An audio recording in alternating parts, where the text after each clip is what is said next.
31번 다음 중 차트에서 사용하는 축에 대한 설명으로 옳지 않은 것은 무엇이냐. 첫 번째, 방사형 차트와 거품형 차트에서는 기본 가로축만 표시된다 라고 했는데요. 미리 엑셀에 만들어 둔 데이터가 있습니다. 자, 여기 방사형 차트를 만들어 두었는데요. 여기 이렇게 축이 있습니다. 축은 어떻게 확인할 수 있느냐. 디자인 탭에서 차트 요소 추가라는 부분에 보면 축이라는 부분이 있어요. 여기 보면 기본 세로라는 부분 보이죠? 가져가면 세로축이 없어지고 벗어나면 세로축이 다시 나타나는 것이 보이죠? 바로 이 부분이 기본 세로축이 되는 겁니다. 보기에서는 기본 가로축만 표시된다라고 했기 때문에 일단 무조건 잘못되었어요. 그 다음 거품형 차트가 있는데 거품형 차트도 역시 선택한 다음에 디자인 탭에서 차트 요소 추가 눌러보면 축이라는 부분에 기본 가로와 기본 세로축이 모두 존재하는 것을 볼 수 있습니다. 따라서 보기 1번은 방사형 차트는 기본 세로축만 존재하고 거품형 차트는 기본 가로, 기본 세로축 둘 다 표시가 되고 있죠. 어쨌거나 1번이 잘못되었다라는 것을 볼 수가 있고요. 그 다음 보기 2번 가로 항목 축에서 축 위치 옵션은 데이터 표시와 레이블이 축에 표시되는 방식에 영향을 주며 2차원 영역형 차트, 세로막대형 차트 및 꺾은선형 차트에 사용할 수 있다. 자, 엑셀이 미리 이렇게 꺾은선형 차트를 만들어 둔 상태이고요. 축 위치 옵션이라는 것은 여기 이 부분에서 축 서식을 클릭하고 여기 이렇게 보면 축 위치라는 옵션이 보일 겁니다. 자, 여기에서 눈금이라는 부분을 클릭하게 되면 말뜻 그대로 눈금에 맞춰서 표시가 되는 것을 볼 수 있고요. 눈금 사이에라고 하면 말뜻 그대로 눈금 사이에 표시되는 것을 볼 수가 있어요. 여기에서 말하는 레이블은 당연히 가로 항목 축에 있는 이 레이블을 얘기를 하는 것이겠죠. 만약에 여기 레이블에서 간격을 단위를 지정해 주게 되면 얘가 변경되는 것을 보아서 보기에서 말하는 레이블은 가로 항목의 레이블인 것 같고요. 이 상태에서 축 위치가 눈금이냐 눈금 사이냐에 따라서 표시되는 방식에 영향을 주는 것을 볼 수 있습니다.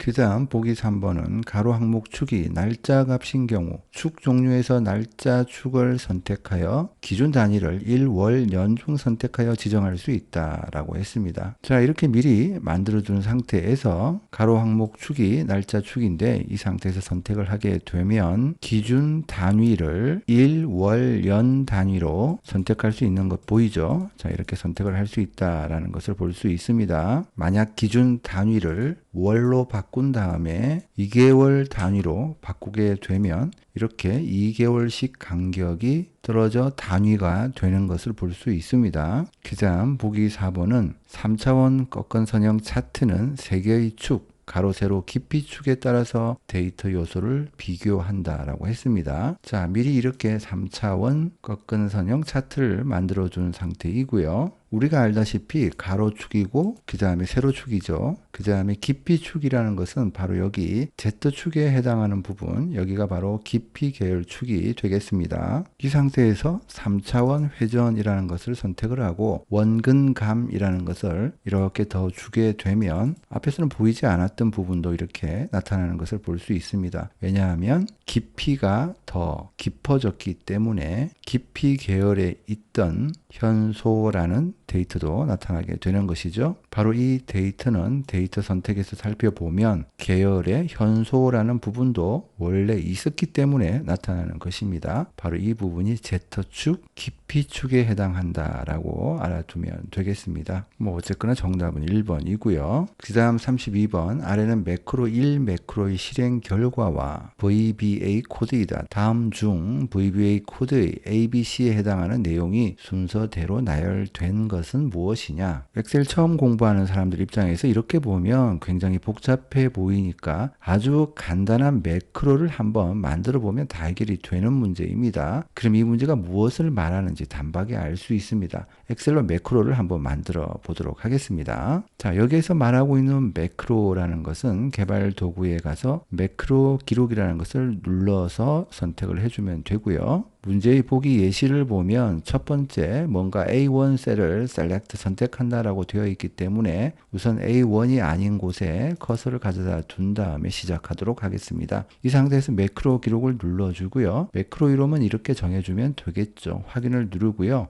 여기서 얘기를 하는 것처럼 A1 셀을 선택한 다음에 자, 선택하게 되면 선택한 셀이 활성화된 셀, 이것을 우리가 액티브 셀이라고 하는데 보기에 바로 액티브 셀이라는 부분이 보일 겁니다. 이 상태에서 여기에 NAME라고 입력을 하고요. 그 다음에 B1 셀을 select 선택을 해주고요. 다시 여기에는 ADDRESS 어드레스라고 입력을 해주죠. 마지막에 보면 B2 셀을 클릭한 다음에 매크로 기록을 중지하는 이러한 매크로가 되겠습니다. 자, 이렇게 한 다음에요. 비주얼 베이직으로 넘어가서 모듈이라는 부분을 클릭해 보면 우리가 만든 매크로가 그대로 나타나 있고 바로 이 부분이 32번 보기의 예시에 해당하는 부분이죠. 따라서 A에는 range라는 개체가 들어가고요. B에는 formula R1C1이라는 속성이 들어가 주면 되겠죠. 그 다음 C에는 select가 들어가 주면 되겠죠. 말하자면 이런 겁니다. A1 셀을 select 선택한다는 뜻이죠. 선택하게 되면 활성화된 셀, 액티브 셀이 되고요. 그 셀의 포뮬러 R1C1 이 속성은 이렇게 매크로로 기록할 때 사용하는 일종의 표기법 스타일이라고 할 수 있는데요. 보통 상대적인 위치, 오프셋이라고 하죠. 그런 것을 표현할 때 사용합니다. 뭐 어쨌거나 액티브 셀, 활성화된 셀, 현재 선택한 셀에 name이라고 입력을 해주고요.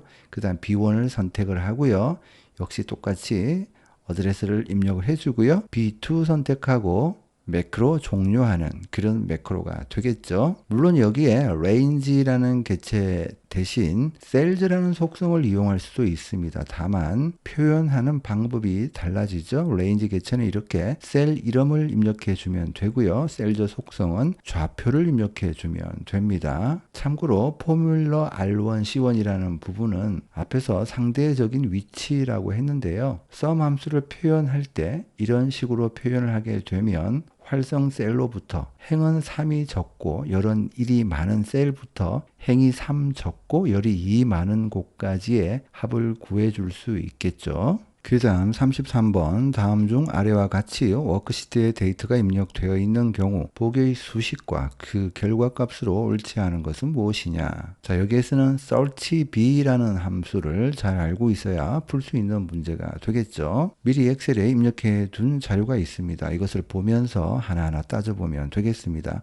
보기 1번에 해당하는 부분이고요. 이 상태에서 함수 삽입 단추를 클릭해서 이 함수를 하나하나씩 분리해 보도록 하죠. 우선 mid라는 함수는 스타트 위치에서 num 캐릭터만큼 문자를 돌려주는 함수죠. 어디에서? 바로 A5라는 셀에서 텍스트라는 인수에서 돌려주면 되겠죠. A5에는 아름다운 설악산이라고 입력이 되어 있고요. 함수에서는 항상 여기 사이에 공백 문자가 있다라는 것을 염두에 두고 문제를 풀이해야 되겠습니다. 자, 이렇게 한 다음에 start num 반환할 시작 위치를 구해줘야 되는데요. 이것을 바로 searchb라는 함수를 통해서 구해 주었습니다. searchb라는 함수는 이름에서 연상되는 것처럼 지정한 문자나 텍스트 문자열이 처음 발견되는 곳까지의 문자 수를 구해 준다라고 되어 있죠. 이때 중요한 것은 search가 아니고 searchb라고 되어 있으면 더블 바이트 문자, 그러니까 한글 같은 그런 문자 집합에 사용한다라는 부분을 잘 알아둬야 되겠습니다. 여기에선 살펴볼 부분이 많아요. 우선 find text의 A1이라고 되어 있죠.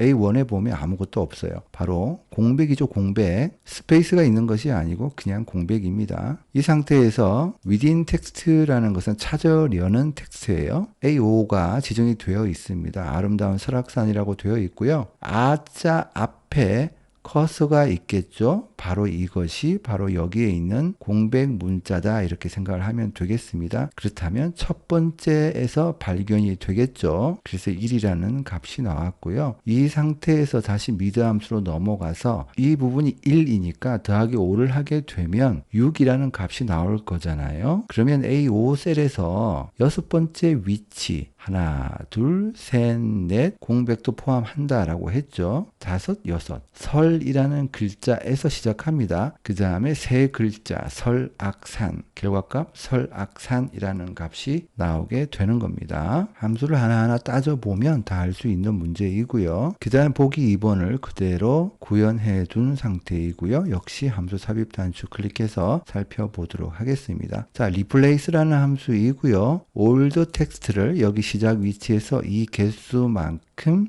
new 텍스트로 바꾼다라는 뜻이 되겠습니다. old 텍스트는 역시 아름다운 설악산이 지정이 되어 있고요. search b를 통해서 값을 구하게 되겠죠. search b는 한이라는 글자를 A2라는 셀에서 찾게 되는데 한이라는 글자가 첫 번째 위치하고 있습니다. 그래서 1이라는 값이 나오게 되겠죠. 따라서 다시 replace 함수로 넘어가게 되면 얘가 1이 되는 것이고요. 그 다음에 5개의 글자를 공백 글자로 바꿔주면 되겠습니다. 따라서 start num이 1이기 때문에 여기에서부터 하나, 둘, 셋, 넷, 다섯 여기까지죠. 여기 공백까지가 모두 new text 공백으로 처리가 되기 때문에 이렇게 설악산이라는 부분만 남게 되겠죠. 그래서 이와 같은 결과가 나오는 것이고요. 그 다음에 세 번째 보기를 보면 역시 미드 함수 사용해서 값을 구해줬고요. 역시 search b가 여기 함수에서 제일 중요한 부분이겠죠. search b를 통해서 A4셀 수익이라는 값이죠. 이 수익이라는 문자를 A3셀 분기 수익이라는 곳에서 찾아주게 되는데 이때 이제 잘 보아야 되죠. 그냥 우리 생각에는 하나, 둘, 셋, 넷, 4라는 값이 나올 것 같은데 그게 아니라 search b 함수이기 때문에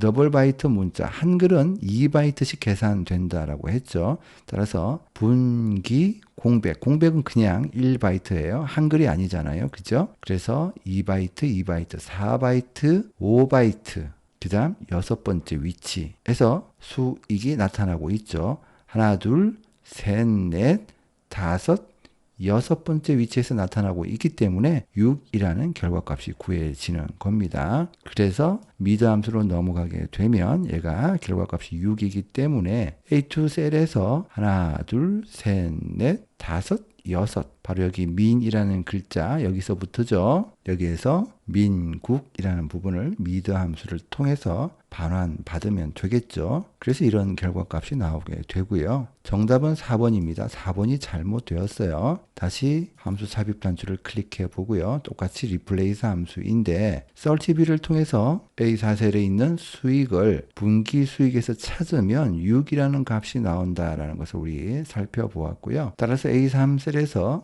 여섯 번째 위치라 함은 하나, 둘, 셋, 넷, 다섯, 여섯이니까 여기 여섯 익 다음에 명세서라는 부분을 new 텍스트를 붙여주면 되겠죠.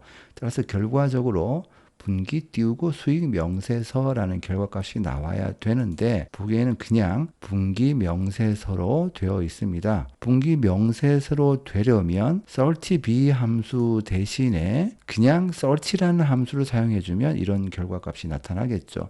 자, 왜 그런지 이것도 한번 살펴보게 되면 바로 이 부분의 차이 때문에 그렇죠. 앞에서 얘기를 한번 잠깐 했는데요. search 함수는 search b가 아니기 때문에 일반적으로 그냥 위치 찾아준다라고 생각을 하면 되고 바로 이 수익이 분기 수익에서 하나, 둘, 셋, 넷, 네 번째 위치에 있기 때문에 4라는 결과값이 나오게 되고 4라는 위치는 하나, 둘, 셋, 넷 여기 수라는 부분이죠.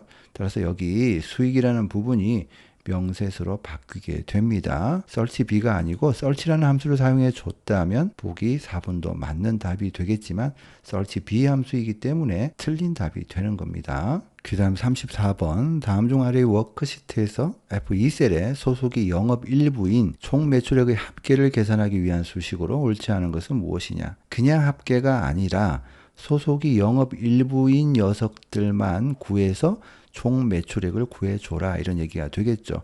조건이 결부되어 있습니다. 조건이 결부가 되면 조건 범위를 사용할 수 있는 도메인 집계 함수, 데이터베이스 함수를 사용하든지 아니면 if문과 sum 함수를 결합한 sumif라는 함수를 사용해 주면 됩니다. 자, 왜 4번이 잘못되었을까요? 한번 살펴보면서 알아보도록 하죠. 보기 1번에 있는 내용을 그대로 구현을 해준 상태이고요. 이 상태에서 함수 삽입 단추 클릭해 볼게요. dsum 함수는 조건에 맞는 sum이라는 값을 구해주는 함수이고요. 이때 인수는 데이터베이스라는 부분이 있고요. 데이터베이스는 값을 구할 데이터베이스 범위를 얘기를 하는 겁니다. 데이터베이스가 되기 위해서는 열 이름이 포함이 되어 있어야 돼요. 그래서 A1부터 C15까지 이 범위를 다 지정을 해줘야 됩니다. 그 다음에 값을 구할 열 위치에 해당하는 부분을 표현을 해줘야 되는데요. 이 부분이 핵심이라고 할 수 있습니다.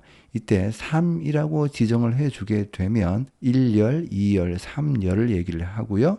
총 매출액 열에 해당이 되는 겁니다. 뒤에도 언급하겠지만 직접 열 이름을 지정해도 되고 열 이름이 있는 셀 주소를 지정해 줘도 됩니다. 이렇게 열 번호를 지정해 준 상태이고요. 그 다음에 크라이테리어라는 부분, 이 부분의 기준이라고 할 수 있는데 E1에서 E2라고 입력이 되어 있죠.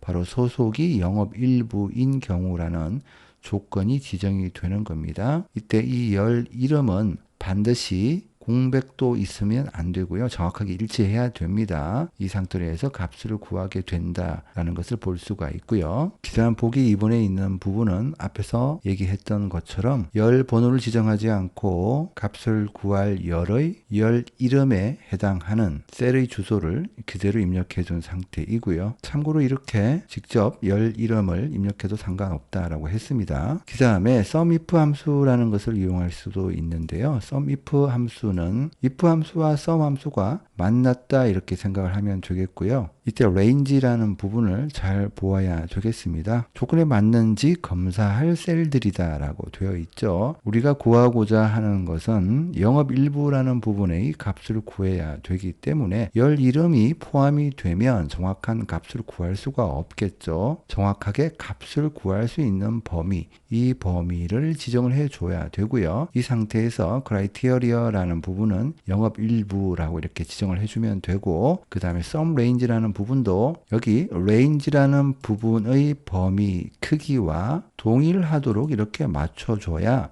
정확한 값을 구할 수 있습니다. 자, 이렇게 C2에서 C15라는 부분 지정해 주게 되면 영업 일부인 녀석들만 뽑아서 합계를 구해준다 이런 원리가 되는 거죠. 자, 그런데 4번을 보면 왜 잘못되었느냐. 우선 range라는 부분을 A1에서 C15까지 이렇게 엉뚱하게 지정을 해 줬고요. 왜냐하면 조건에 맞는지 검사할 셀들이다 라는 부분에 해당하지 않기 때문에 그렇습니다. 이렇게 해줬고요. 그 다음에 criteria라는 부분을 영업 일부로 지정을 해줬어요. 뭐 이건 크게 문제될 것이 없는데, 그 다음에 여기를 보면 C1에서 C15 총 매출액이라는 부분을 지정을 해줬는데 전혀 여기랑 맞지 않다라는 것을 알 수가 있습니다. 그래서 보기 4번은 그냥 총체적인 잘못이다 이렇게 생각을 하면 되겠고요. 당연히 값이 구해지지 않겠죠. 옳지 않은 것은 4번입니다. 그 다음 35번, 다음 중 워크시트 이름으로 적절하지 않은 것은 무엇이냐. 자, 그냥 한번 만들어 보면 되겠습니다. 자, 이렇게 여기 시트 이름으로 만약에 아무것도 입력하지 않아 볼게요. 이렇게 아무것도 입력하지 않은 상태에서 엔터를 클릭하게 되면 어떤 경우에 안 되는지 잘 나타납니다. 자, 입력한 이름이 31자를 초과하지 않는지 확인한다. 이럴 경우에는 입력한 시트 또는 차트 이름이 잘못되었다는 거예요. 이름에 요런 등의 문자가 사용되지 않았는지 확인한다. 이름을 지금처럼 비워두지 않았는지 확인한다 라고 되어 있습니다. 그래서 보기 2번을 보면 시트 이름에 사용할 수 없는 문자 슬러시 부분이 들어가 있기 때문에 얘는 입력할 수 없다는 얘기예요. 그래서 정답은 2번이 되겠죠. 다만 이 부분은 엑셀 버전에 따라서 좀 다른데요. 현재의 오피스 S는 아예 이런 글자 자체를 입력할 수 없도록 막아두었습니다. 예를 들어서 이 상황에서 슬러시를 입력하고 싶어도 지금 슬러시를 입력하고 있거든요. 입력되지 않아요. 예전에는 잘못된 이름이다라는 오류를 표현을 했지만 지금은 아예 입력이 안 됩니다. 자, 이렇게 알아두면 되겠고요. 어쨌거나 정답은 2번입니다.